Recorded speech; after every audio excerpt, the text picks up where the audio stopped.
홍경조입니다. 오늘 광주에 왔습니다. 광주는 91년 3월부터 92년 8월까지 제가 북구 우산동에 살면서 광주지검에서 검사를 하던 그런 시절을 보냈습니다. 그래서 생소하지 않는 그런 곳입니다. 그 당시에 광주에 있으면서 광주 시내뿐만 아니라 전남 일대도 두루 돌아봤고 전북 일대도 그 당시에 주로 돌아본 그런 경험이 있습니다. 제가 광주에 와서 오늘 5.18 국립묘지에 참배하고 난 뒤에 지금 여러분들한테 왔습니다. 질문하시면 제가 답변을 드리도록 하겠습니다. 질문하시죠.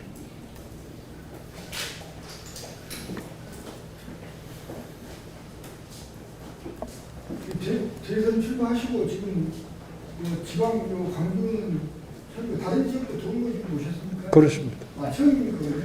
예, 인천 갔다가 서울 하고 인천 그리고 어제는 충북, 오늘은 광주입니다. 대선 도전은 이번이 두 번째신데 예전하고 어떻게 좀 달라졌는지 설명 좀 부탁드리겠습니다. 지난 대선은 비정상 대선이었죠. 탄핵 대선이고 우리 당 지지율이 4%밖에 되지 않았습니다. 그때는 우리 당 출신 대통령이 탄핵으로 물러나고 그리고 구속까지 됐습니다.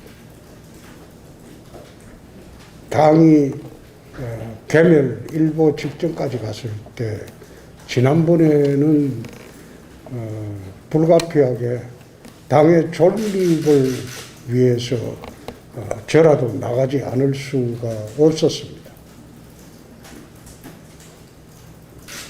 지금은 좀 달라졌죠. 지난 5년 동안 문재인 정권에 대한 평가가 다음 대선에 우선 첫째 주류를 이룰 것이고 그리고 금년부터 국제적으로 고민된 선진국 시대를 맞이해서 대한민국 정치, 경제, 사회, 문화, 대북, 국방, 안보, 외교 모든 대한민국 체제를 선진국에 걸맞는 체제로 만들어야 할 때이기 때문에 대선도 제가 이번 출마하면서 내걸은 구호는 대한민국 5.0 선진국 시대를 열겠습니다. 답변이 됐습니까? 또 질문하시죠. 네. 지난 대선과는 달라졌다고 달라진 환경에서 하셨는데요. 호남에 오셨는데 지난 대선 호남에 최근에 국민의힘이 많이 또 신경을 많이 써주고 하시는데 호남에 대한 분위기가 어떠시고 지금까지 보여주신 모습을 어떻게 하셨나요?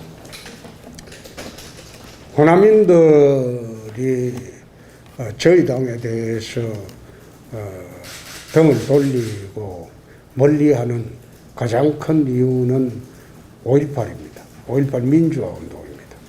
5.18 민주화 운동의 그 폭압 정권의 후예들이 국민의힘이 아니냐. 그렇기 때문에 거부 정서가 강한 것은 사실입니다. 그래서 오늘 5.18 국립묘지 방문을 해서 인사를 드리면서 거기서 짧게 브리핑하면서 이제 마음을 좀 열고 누구터려 달라. 마음을 좀 누구터려 주셨으면 좋겠다. 그리고 이제 선진국 시대가 되었다. 선진국 시대에 걸맞게 이제는 나라가 이루어져야 되지 않겠습니까?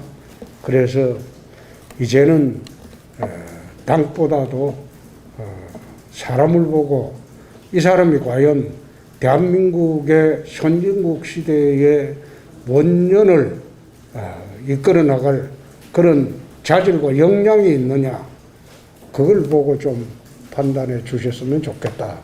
그런 말씀을 드렸습니다. 네.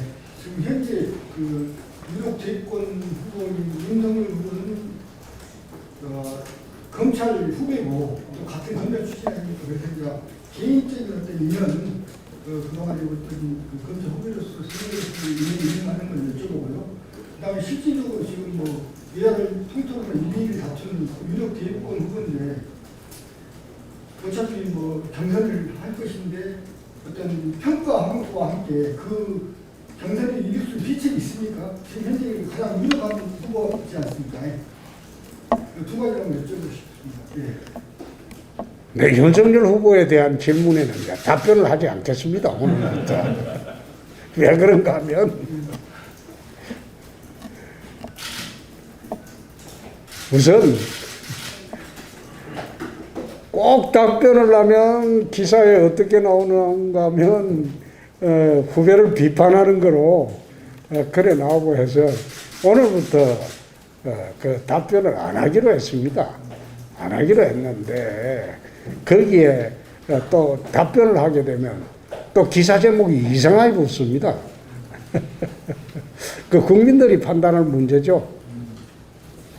그 경선은 또 다른 문제입니다. 경선은 본격적으로 시작되고 상호 토론을 하고 도덕성을 검증하고 그리고 정책을 검증하고 하다 보면 국민들의 판단이 그거는 판이하게 달라집니다. 아직 저희 당은 시작도 안 했습니다.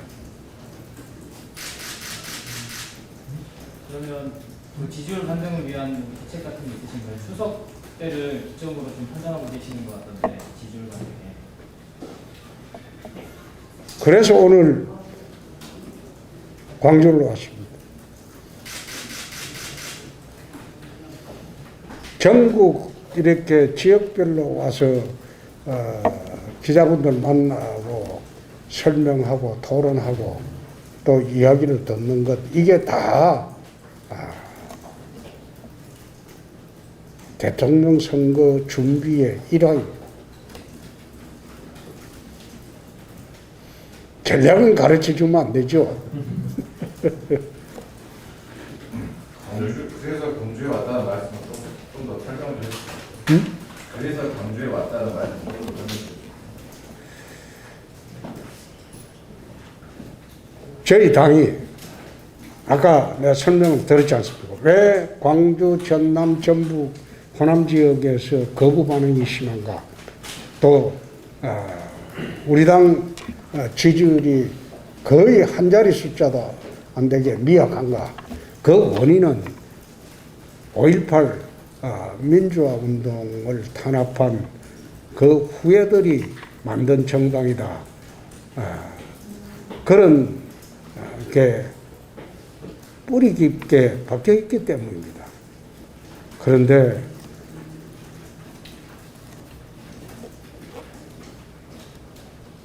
그 5.18 민주화 운동을 탄압했던 그 세력들은 다 물러갔고, 사실 5.18 특별법을 만든 95년 12월에 만들어서 전노를 처벌한 사람이 Y였습니다.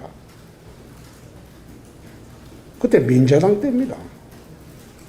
망월동 국립묘지를 만든 것도 Y였습니다. 그래서 우리는 그때 이미 5.18 민주화 운동을 탄압한 세력과는 단절을 했습니다. YS가 역사 바로 세우기라고 하면서 단절을 했지 않습니까? 근데 단절을 하고도 가끔 우리 당의 인사들 중에서 가끔 엉뚱한 말을 하는 사람들이 한 사람씩 툭툭 튀어나오는 바람에 그게 노력이 물거품되고 또 물거품되고 그걸 반복해 왔어요.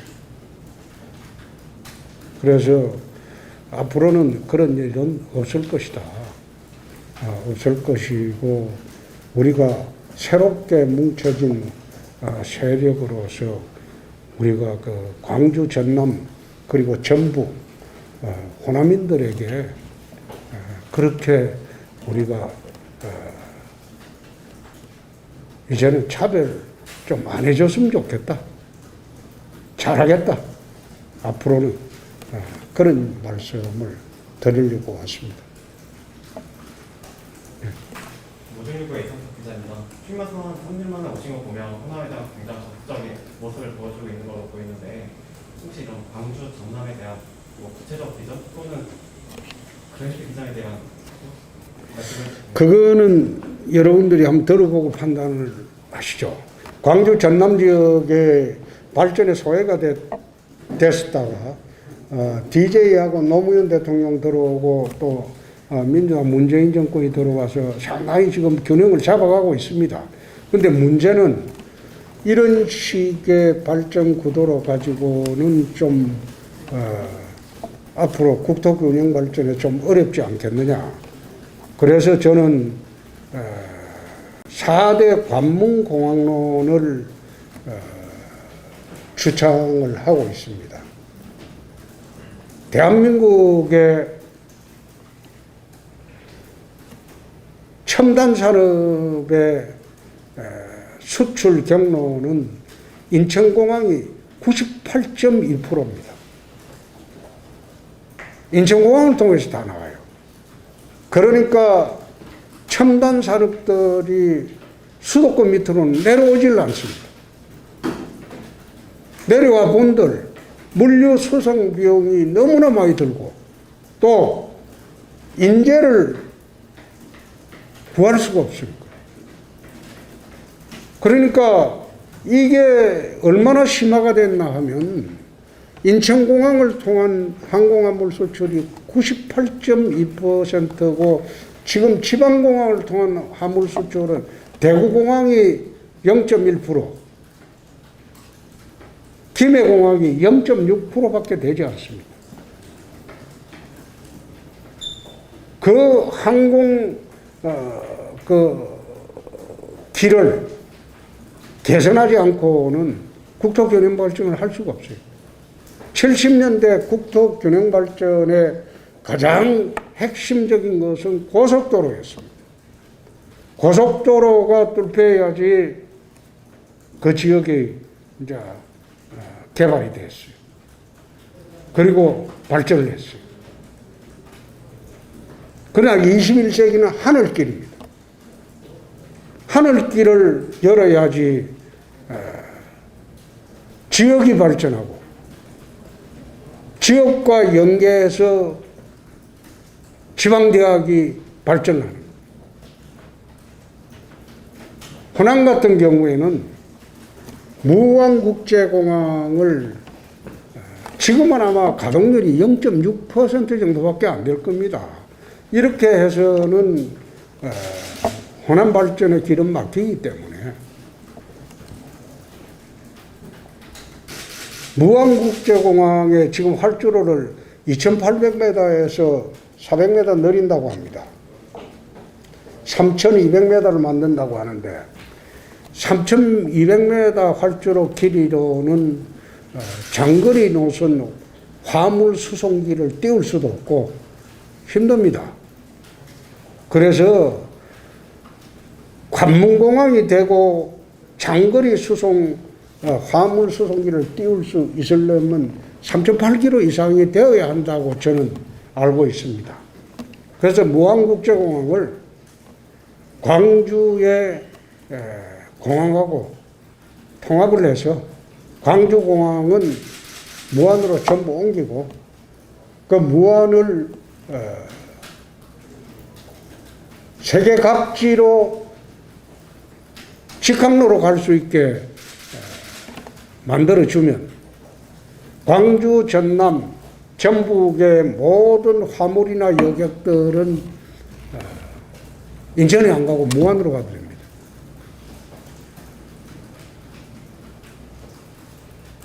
관문공항론이 인천, 그 다음에 부산의 가덕도, 그 다음에 대구의 TK 신공항, 대한민국은 4가지 관문공항만 있으면 충청 TK를 합쳐서 TK 신공항에서 항공화물과 여객들이 움직이고, 부울경은 거기는 가덕 신공항을 만들어서 거기서 여객과 화물을 움직이고, 그렇게 되면 공항 주변에 첨단 산업들이 이제 들어오게 됩니다. 물류 수송에 편해지니까. 그리고 기업이 이제 내려오기가 쉬워집니다. 수도권에 지금 뭐 SK 하이닉스인가 그게 용인에 가려고 하는 그 부지가 평당 1,000만 원 가량 된다는 이야기를 들었습니다. 그러나 지역으로 내려와서 그린벨트를 해제를 해주고 거기에 공장부지를 제공을 하고 산업부지를 제공을 해주게 되면 그럼 평당 10,000원짜리 땅에도 공장을 할 수가 있습니다. 거기에 덧붙여서 산학 연계를 해서 광주 전남 같은 경우에 전남대학이나 조선대학을 그 산업 특화된 산업과 연계해서 발전을 시키면 지역 대학생들이 졸업하고 서울 갈 필요가 없습니다. 그 산업재 배치를 하자는 겁니다. 공항이라는 그런 베이스 캠프를 깔아주고, 그러고 난 뒤에 기업이 내려오도록 하고, 그리고 기업이 내려오게 되면 그 자재들 다 때려오는 자재들하고 교육 환경, 문화 환경, 그리고 의료 환경을 또 마련해 줘야 됩니다. 지금 광주에서도 배가 아프고 뭐 몸이 아프면 전부 SRT 타고 서울로 가버리죠. 근데 그런 교육, 문화, 그리고 의료 환경을 개선해 주고 하늘길을 열어주고, 그렇게 하면 광주 전남 지역 또는 전북 지역에도 인천공항으로 갈 필요도 없고 문제가 달라지는 겁니다. 곧 10년이 있으면 플라잉카 시대가 들어옵니다.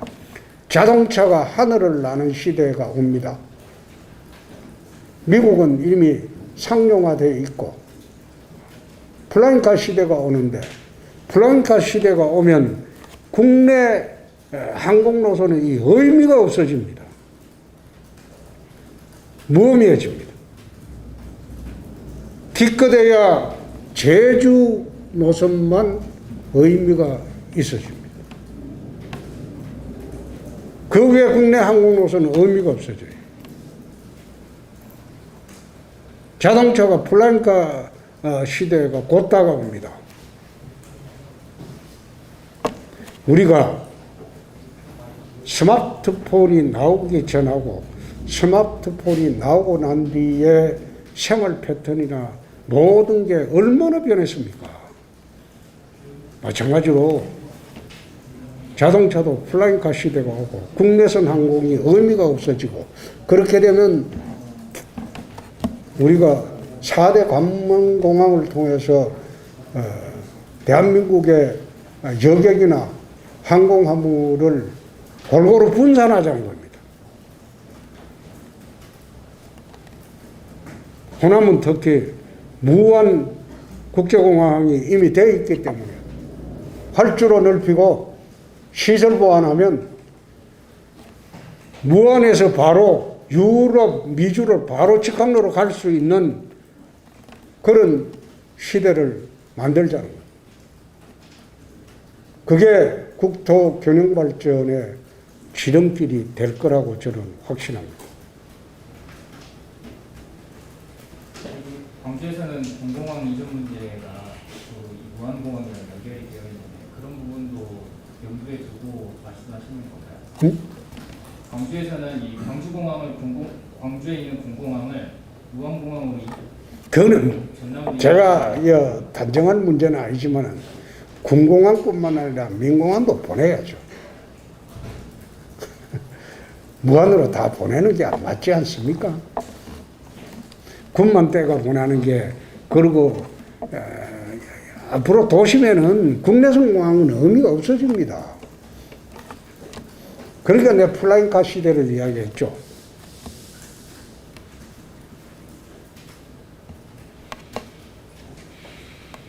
아까 이제 윤석열 후보와 관련해서는 말씀 안 하시기로 하셨는데 예. 지금 최근 뭐 여론조사 이런 걸 보면 광주에서 그래도 홍준표 의원님에 대한 지지도가 그래도 조금 더 나오고 있거든요. 그래서 저 와서 보시니까 좀 분위기는 좀 어떠신가요? 내가 오늘 어느 방송사에 그 인터뷰를 별도로 하고 왔는데 당에 대해서 거부감이 있더라도 홍준표에 대해서 거부감이 있을 이유가 있느냐?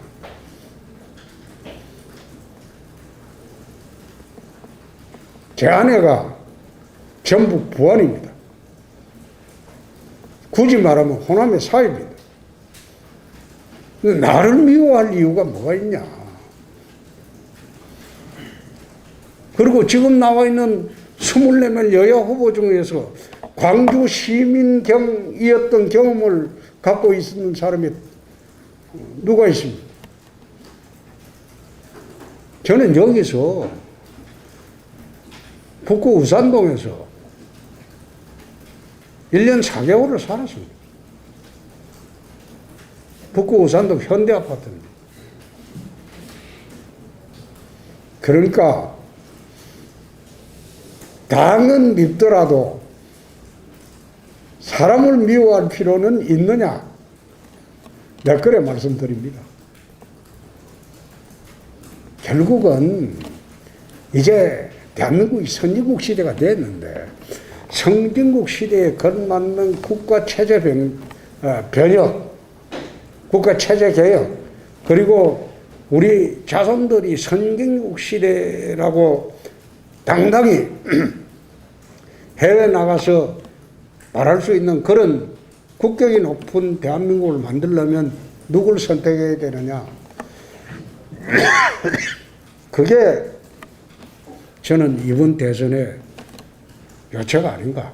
나 그래 생각합니다.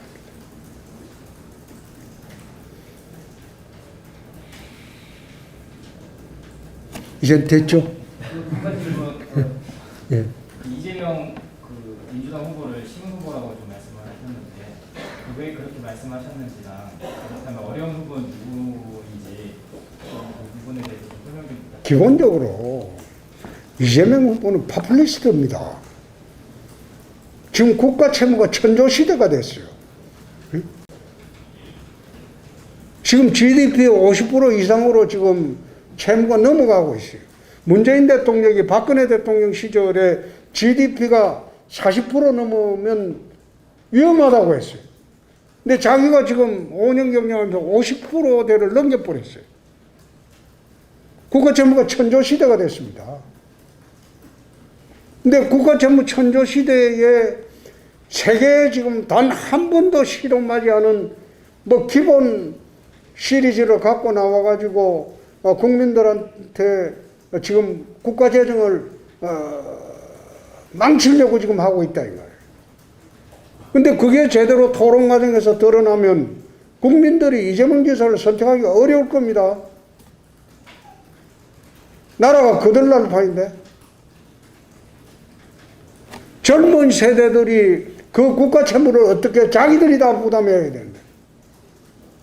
저만 하더라도 이제 나이가 들어가지고 국가 채무에 대한 부담을 우리 시대에 살아있을 때 좀 쓰고 가자. 이래 보면 그뿐이에요. 근데 지금 젊은 세대에서 국가 채무를 그 전체적으로 다 부담할 자신이 있느냐, 이거예요. 자기가 번 돈을 절반까지 내놔야 되는 세상이 올지도 모르는데 그런 세상에서 젊은 세대들이 부담을 할 수 있느냐. 그러니까 선거가 본격적으로 시작되면 파퓰리스트하고 싸우면 쉽죠.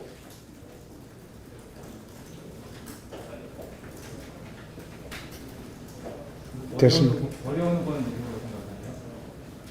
나머지는 다 어려워요. 예, 질문 있습니다.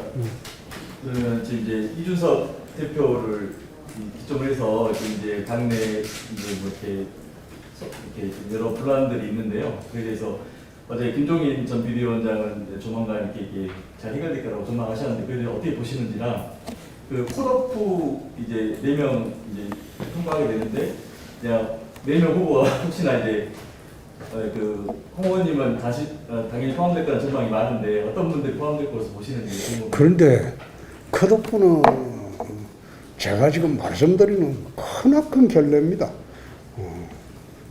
15명, 16명 나왔나 그랬는데 그거는 말씀을 안 드리는 게 맞고요.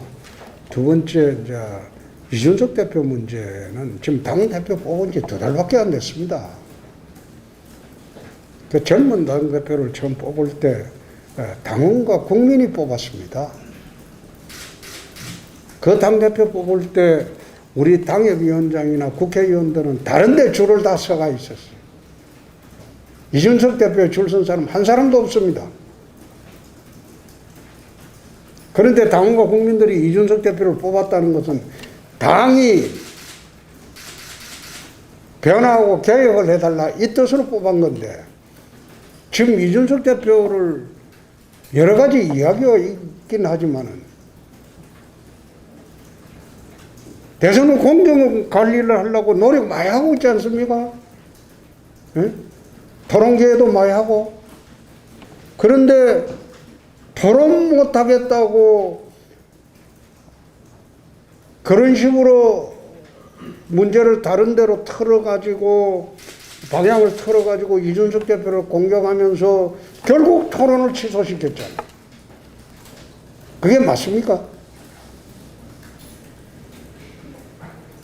대통령 예비후보로 나왔으면 전 국민 앞에 선 건데 어떤 토론도 회피해서는 안 됩니다.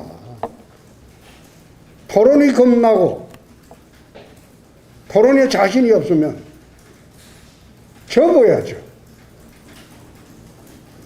토론도 안 하고 그냥 나를 초대해달라 이런 식으로 난 그런 거는 내가 참 처음 보네.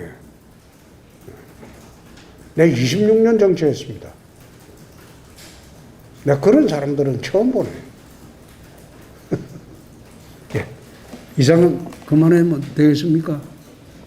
이상 없죠? 예, 예. 고맙습니다. 아까 이야기했던 대로 당에 대한 감정도 좀 누그러뜨려 주시고 그리고 본격적으로 대선에 임하면 선진국 시대를 이끌어갈 만한 추진력 있고 통찰력이 있는 지도자가 누구인지 그 사람을 선택해 주셨으면 합니다. 잘하겠습니다. 고맙습니다.